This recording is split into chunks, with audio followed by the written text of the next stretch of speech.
You are listening to Know You're Crazy. My name is Susan Denee. We all have crazy.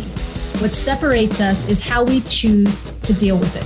I'm going to be delivering engaging and actionable tools to own your crazy, treat your crazy, and turn it into your own superpower. I hope that you walk away from this show feeling the power and strength within you. And never forget to enjoy your journey because you are worth it. Hey everyone, welcome to the Know You're Crazy show. My name is Susan Denee and you are listening to Emotional Recovery in the Raw. Thank you for joining me today. It is always a pleasure to come onto the show and really kind of share whatever's on my mind this week or these last few weeks. Generally, it's all going to be around relationships. I've had the opportunity recently to work with some new folks in my coaching, and it's always inspiring to revisit some common relationship hurdles that almost everyone that I've worked with comes across at some point. For those of you who have been listening to the show for quite a while, some of the things I'm going to talk about today may be a repeat, maybe not. But they're always, I just find that when I talk about these topics in relationships, there's a couple ones that I share about that really resonate with new clients, new mentees, sometimes there's new sponsees in sobriety, that really solidifies how they feel, but most importantly, what's at the core of the choices that they're making with their own individual behavior. So today's show is going to be on how to spot when you are making a relationship your higher power.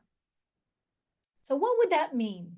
For those of you who practice no affiliation whatsoever with spirituality, or you would never mutter the word God, what does it mean to make a relationship your higher power?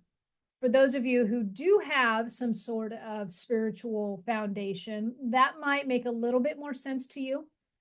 But let's think about what a higher power would give somebody. A higher power might be something that you look to make you feel better. A higher power might be something that you lean on as a faith practice, trusting that the higher power will always be there. And it's nice to lean on the higher power, so to trust that everything's always going to work out, right? A higher power you can talk with openly all the time.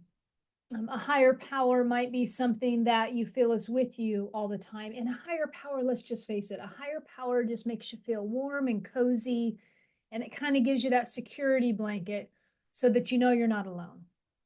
It's a wonderful, wonderful thing. When it's a theoretical belief or a mystical belief in a higher power, guess what? It's so much, I'm just going to use the word healthier for you to have that much dependence on that than it would to place all that importance on a person. Now, we can make all kinds of things our higher power. We can make cigarettes our higher power. We can make alcohol our higher power. We can make shopping our higher power. I'm sure you're getting the gist of this now, right? We can make our animals our higher power. Higher power is something that we put a lot of emphasis on, that we consistently think about, and that we want to be part of all the time. So much so that it's a constant in our daily life. And we are looking to the higher power in order to bring us solace, to bring us peace and happiness, and we just really love it. But what happens when you make a person your higher power? What would that look like? Now, you might think, I've got some people in my life, but I don't think I make them my higher power. In fact, they're kind of jerks, and I don't really like their behavior, so I don't think I'm making them my higher power. Does this jerk live with you? I'm just wondering. Is it a partner? Is it a child? Is it a parent? Does this person live with you? And when you come home to that environment, oh, maybe you work with them. Could be somebody you work with.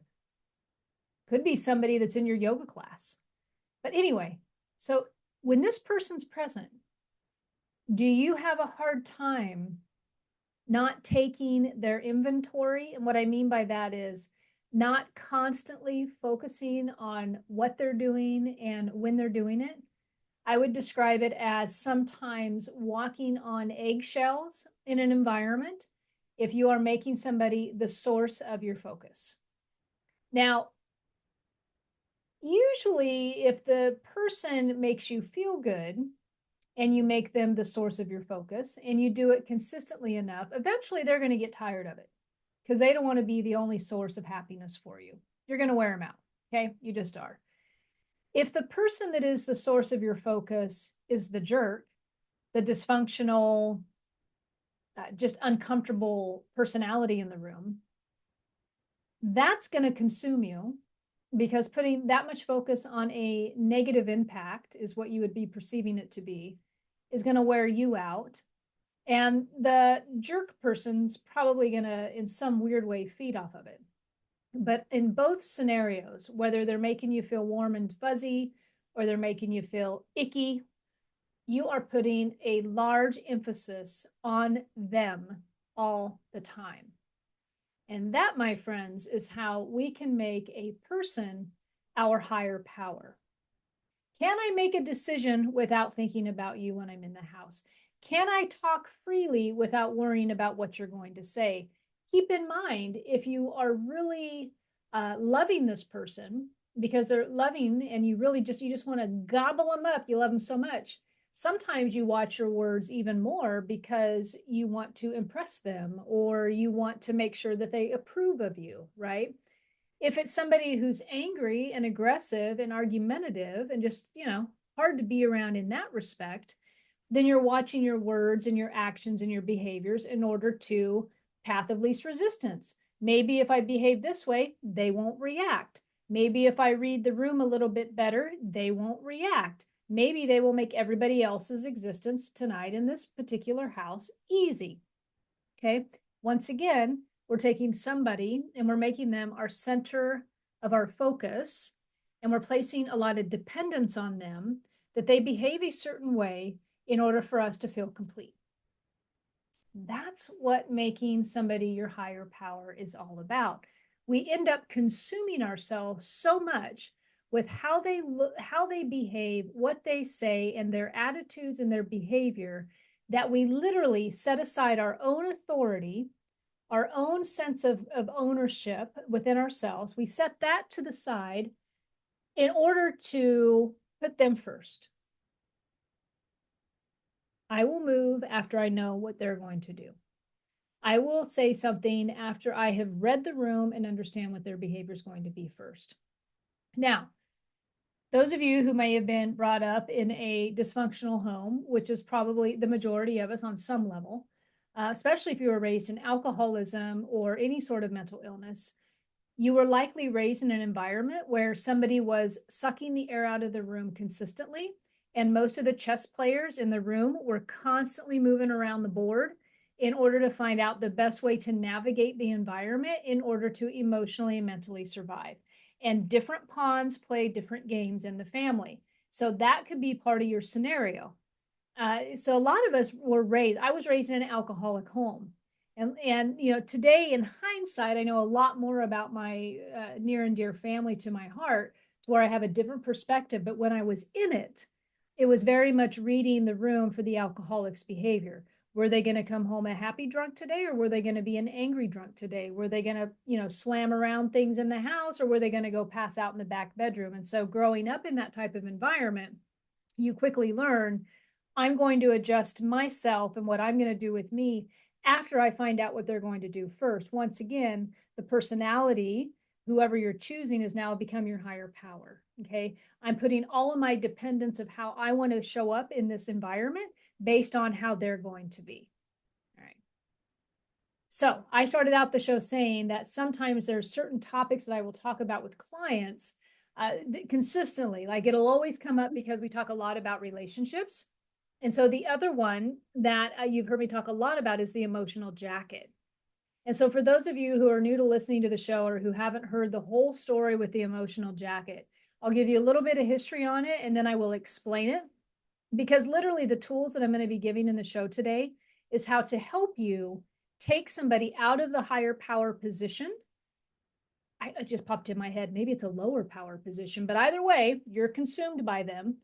How to start breaking that habit that you have of putting them in that position. That's what I'm going to be talking about on the show. And so the easiest way for me to do that is to talk historically or talk about the emotional jacket, which historically I've shared many times on this show, but I'm going to do it again because it's just such a nice segue into learning how not to make somebody the higher power. And I believe it kind of gives a nice visual and analogy to help understand, again, the point I'm making today. Years ago, I was working with somebody in sobriety, and I loved working with her because she was a super angry bunny. I mean, she she didn't hold anything back, and you wouldn't have guessed it. You would not have guessed this about her because if you would have met her in the grocery store, you would have thought prim, proper, put together. The purse matches the shoes, the hair's tight, the glasses are perfect, right? Like you would have never thought that underneath all of that was a hot boiling temper, but she had one.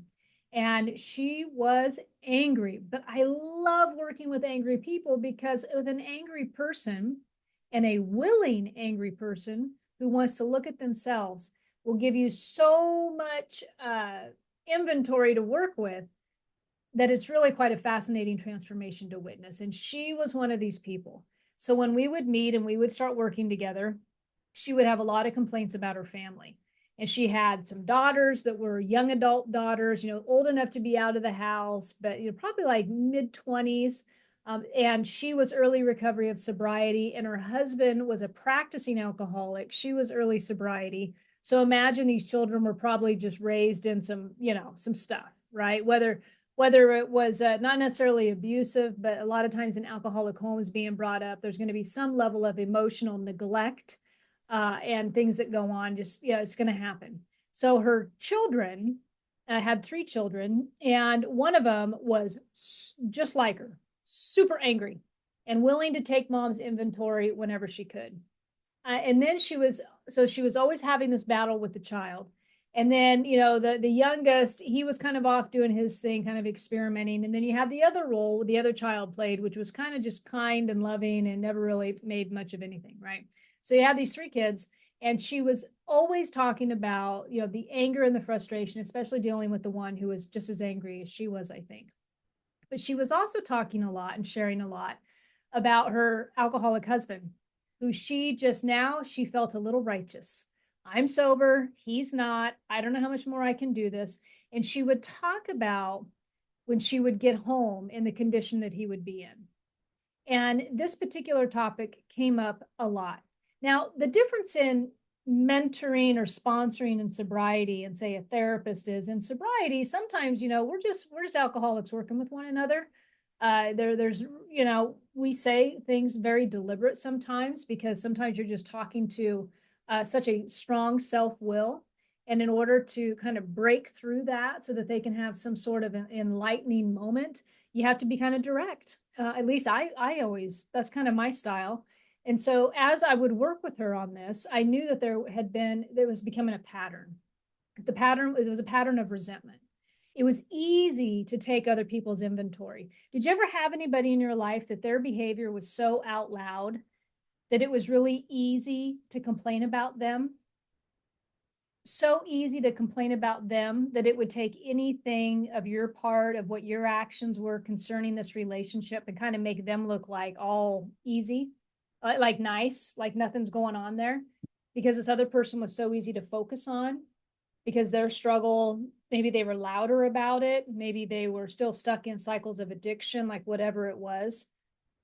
Well, that's kind of what was happening here. And so the longer that she would go through this, I knew that there had to be something that could get said to her to help her start to take accountability to what her behavior was when she walked in the door. Right, wrong, or indifferent, there are ways to be compassionate and loving towards a suffering active alcoholic. I'm not saying there's a place for abuse in any relationship. And so in those regards, I would always recommend or suggest getting out. But there are situations where people stay in relationships with people who are actively using, and they learn how to love them and detach with love and all these things, right? Being mean to them and coming home and punishing them while still making the decision to be under the roof with them makes everybody miserable. So one day, working with her, I came up with this analogy. And that's the whole reason for this story. And this is the emotional jacket. And what I told her was, I said, imagine you come home and in your closet, nobody's home, but you come home and you open up your closet door and there's this really cool leather jacket. Now, my leather jacket I vision when I give this story is like a really cool motorcycle leather jacket, my generation. Maybe the John Travolta Grease kind of look, or Fonzie Happy Days. So it's this cool leather jacket. And you come home, nobody's home, you open the closet, and there's this badass jacket in the closet. And you're like, like I know that's not my jacket, but I'm going to try that thing on. Somebody left it here. I mean, nobody's watching. So you put on this jacket and you're thinking, God, this jacket feels good. And I know it's not my jacket, but boy, feels good. And I'm okay putting it on. You're wearing it for a little bit, and then pretty soon you're like, nope, it's heavy. It's kind of heavy. It's not my jacket. It doesn't fit. In fact, now it's getting kind of sweaty. Okay, I need to get the jacket off, but God, it's heavy. I can't quite get the jacket. Why can't I get this jacket off? And then suddenly you become angry at whoever put the jacket in the closet. And you start imagining like you're going to yell at him. You're going to take it out on him. Because who would have thought to put that jacket in this closet and force you to make a decision to put it on? And so now the longer that jacket's on, the more angry you get. And now you've got made up stories, and it's definitely their fault. It's not your fault that you put the jacket on. It's their fault that they hung it in the closet. What were they thinking? So finally, after struggling for like an hour, you get the jacket off, you throw it in the closet, you shut the door, and you're like, I'm never doing that again. Oh. And then the next day you come home, somebody put a different jacket in it. Oh God, that one looks cool too. And here's the cycle. The emotional jacket that we can sometimes put on is literally the mood, the energy of people that we live with, people that we work with. And we will make a decision, a conscious decision, to either overly tolerate their behavior, or we will make a conscious decision to think that we know more than them. We will make a decision to counsel others about how to deal with them. We will make decisions on judging them, and if only they would change, if only. But on a consistent basis, we choose to put on their emotional jacket. And the problem with that is, it's never our jacket to put on. It never was. Their mood is none of our business. Now, you might be saying, Susan, come on now. I live with them. Their mood is absolutely my business because it's killing me. They're an asshole when they come home. I don't want to deal with it. The trick is learning how not to put on the jacket. The lessons in this are going to be about you looking within to make decisions on why you even choose to consider, well, one, to continue the relationship, right? But two, why you continue to put on their emotional jacket. And there's a lot of different layers to this, and the different relationship learning curves that can come as a result of understanding why you put on somebody's emotional jacket. So why would you think this is important when I'm talking about making somebody your higher power? Because a lot of times we will make a person our main focus. Usually it's somebody we live with. And when they walk in the door or when they're home, we are absolutely consumed with what they're doing, how they're doing it, when they're doing it, who they're doing it to. And we are judge and jury over what we think. And we are consistently making them accountable for how we feel about us. That can also be called some codependency. But that is when we are making somebody else the higher focus of our lives, and we are not happy about it. Now, there are different things that can happen as a result of this. I recently had the opportunity to work with a very, very intelligent young lady, very intelligent, who has mastered a skill of deliberate curiosity about behaviors based on doing this in a particular environment for a long time.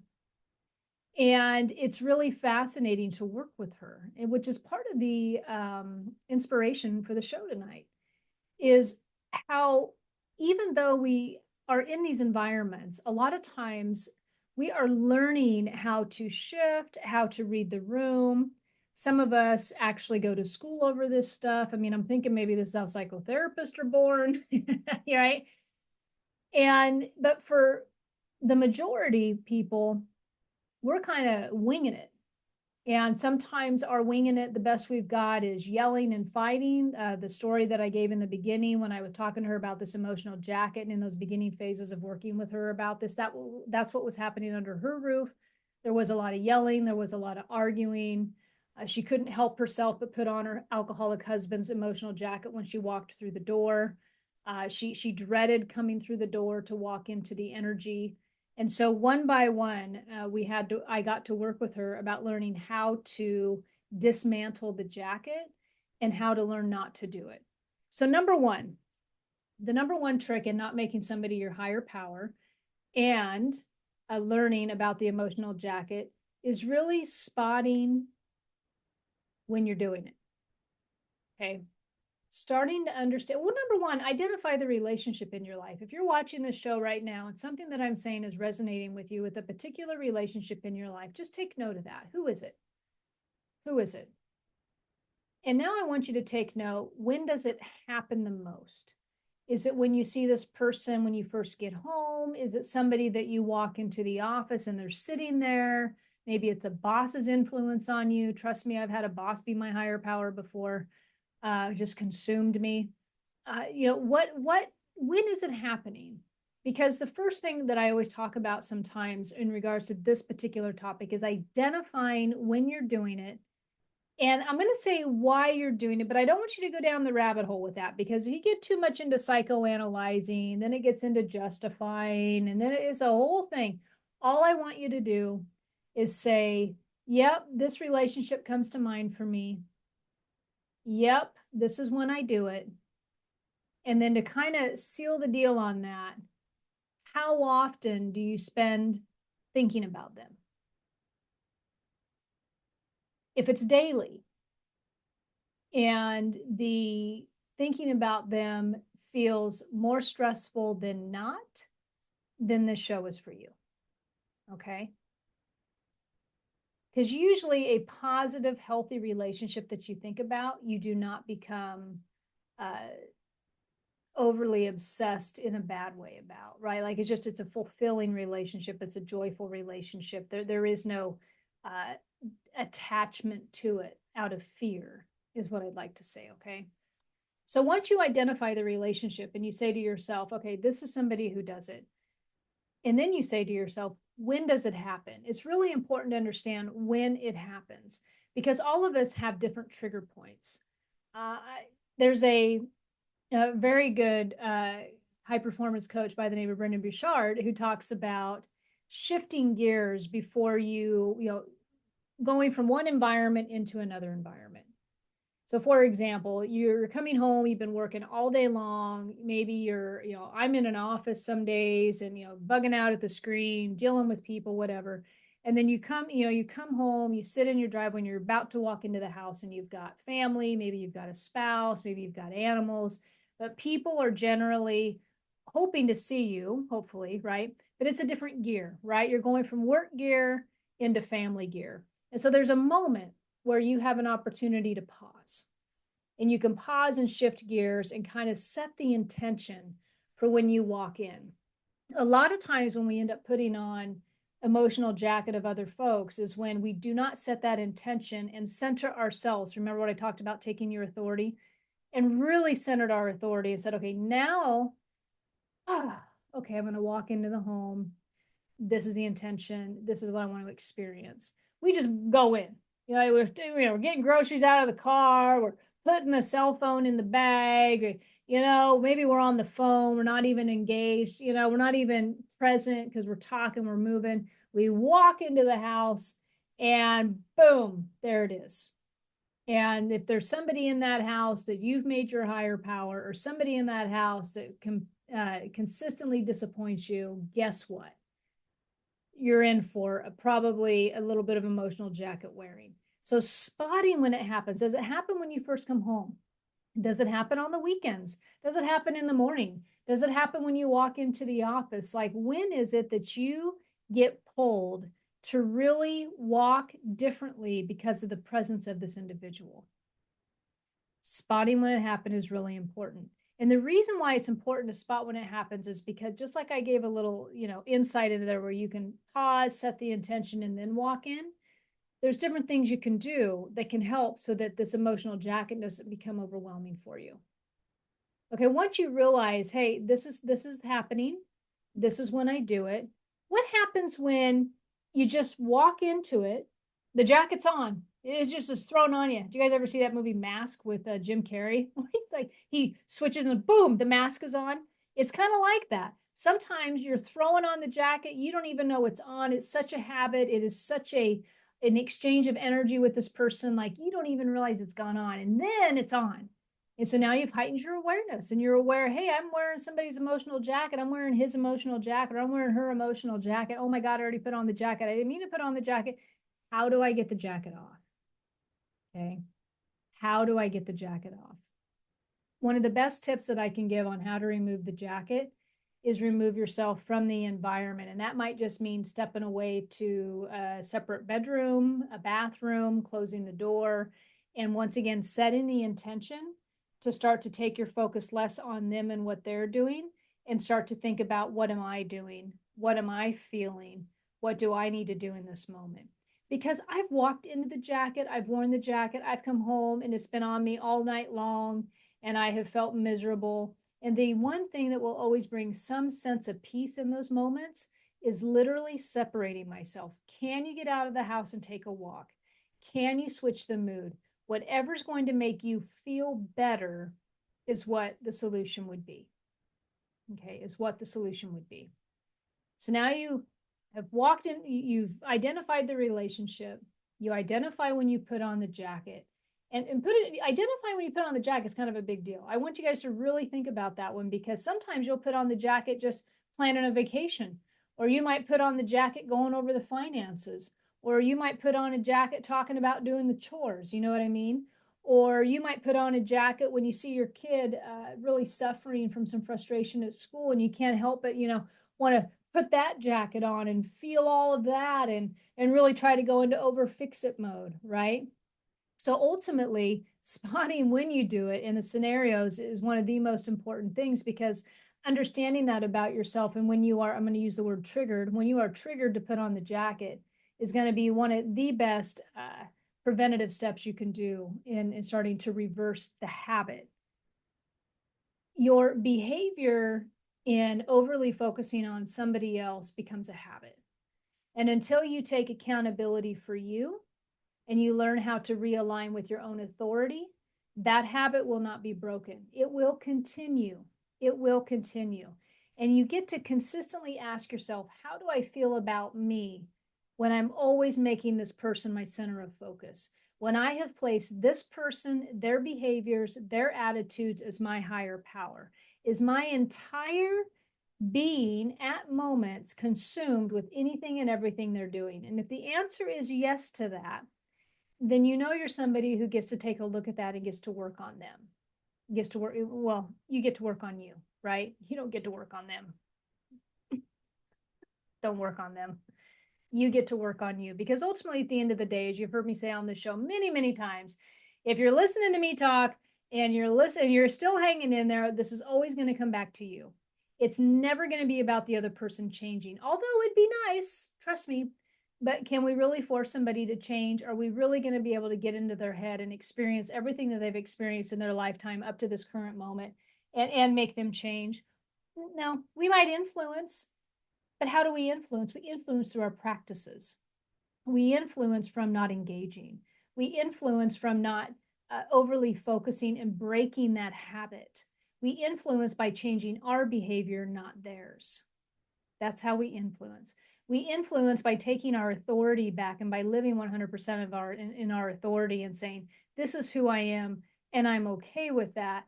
I no longer want to keep showing up this way, but I have to be responsible for my own changes. I cannot be responsible for their changes. And yes, there's layers to the onion. There's relationships in our life that we get to learn how to communicate and we get to ask for what we need. And there's all that. But ultimately, breaking the habit of our own behavior of making the other person our higher power is on us. It'll always be on us. It is never going to be on them. It is about us taking responsibility for our own choices and why we do it. Okay. It's looking at our motives and understanding, why is it so comfortable for me to put on somebody else's emotional jacket? And then sometimes even advise them on what they're supposed to do with their life. I had a client recently, the homework before she left that day, I said, I just got one piece of homework for her, just one piece. And she's a very conscious individual, which I just love working with her. But I said, this week, I just want you to not give any unsolicited advice. None. Unless you're asked. And she goes like, oh, really? I said, yeah, because see, and how do I know this, folks? Because sometimes we become the one that everybody comes to, and we become the calm in the room. We become the educator in the room. We become the wise one in the room. And it's really easy to give unsolicited advice about what we think people should do, but nobody's asked us. So what we do in that scenario, what can happen is you can put on the emotional jacket and you end up using it as an excuse to give everybody else advice. Here's what I did when I put on the jacket. Let me tell you how to handle it. Here's what I did, right? Waiting for somebody to come to you for feedback is a really healthy practice, and it'll really help you understand you a little bit more. Okay. The other one is, if you're, it's the exact opposite, go the exact opposite direction. If you're somebody who never gives feedback at all, but you're always asking for feedback, start asking yourself, why am I not feeling confident in my own authority about understanding my own answers? Okay. Why am I consistently seeking somebody to fix me? Whether it's a YouTube show, maybe it's a counselor, maybe it's an AA sponsor, but do you have a habit of consistently reaching out to relieve the pain? Okay. I've gone through phases in my own self-development, my own sobriety, my own emotional recovery, where I felt like an addict when it came, if I could just get one more thing to sound good, to make me feel better, if I could just listen to one more thing, if I could just read one more self-development book, if I could just do one more workout, if I could just do these things, just just fix me, right? That can become an addiction just like anything else. And so that's going on. Now it's time to reverse it and say, what have I learned? And what do I now need to implement? Because usually if that's what's going on, you've got decision paralysis. It's not a matter of downloading more information that you need to understand and know. It's a matter of going into action and making a decision that's now going to catapult your life into a new direction. You know enough. If that's what's going on, you know enough. Now it's time to make the decisions. Now it might be time, instead of, you're not the person always giving the feedback. Maybe now it's the time to set the boundaries. Maybe now it's time to say, I'm not going to allow that anymore. And I'm okay with that. Those type of practices. Okay. Hopefully if you've joined me tonight, you got something out of that. And we've talked about, are you making somebody else your higher power? Are they consuming your focus? Are you readjusting you and what you do with you on a consistent basis in this relationship for fear of something? But they are the focus. They are the 100%, the one sucking the oxygen out of the room because you've put them in that position. Remember, this is about your consciousness, not theirs. Okay, they might make it really tempting to do, and they might be a handful, but what is blaming them going to do to give you freedom? Not a thing. So it's about saying, who am I placing in a higher power position? And what can I do to start to take steps in order to take them off that role? Sometimes it's a pedestal, right? What can I start to do to remove them from that? The analogy I gave you today was practice removing the emotional jacket. Why are you wearing their emotions? Why are you wearing their mood to the extent to where it's now become uncomfortable? And one, okay, are you putting on the jacket? Okay, number one. Number two, when are you putting it on? Look at the times of the day. Sometimes we're tired. Sometimes it's transition time. So it's just a habit. It's usually a habit. We've decided to come in and to, relive this moment over and over again. Spot check it. When is it happening?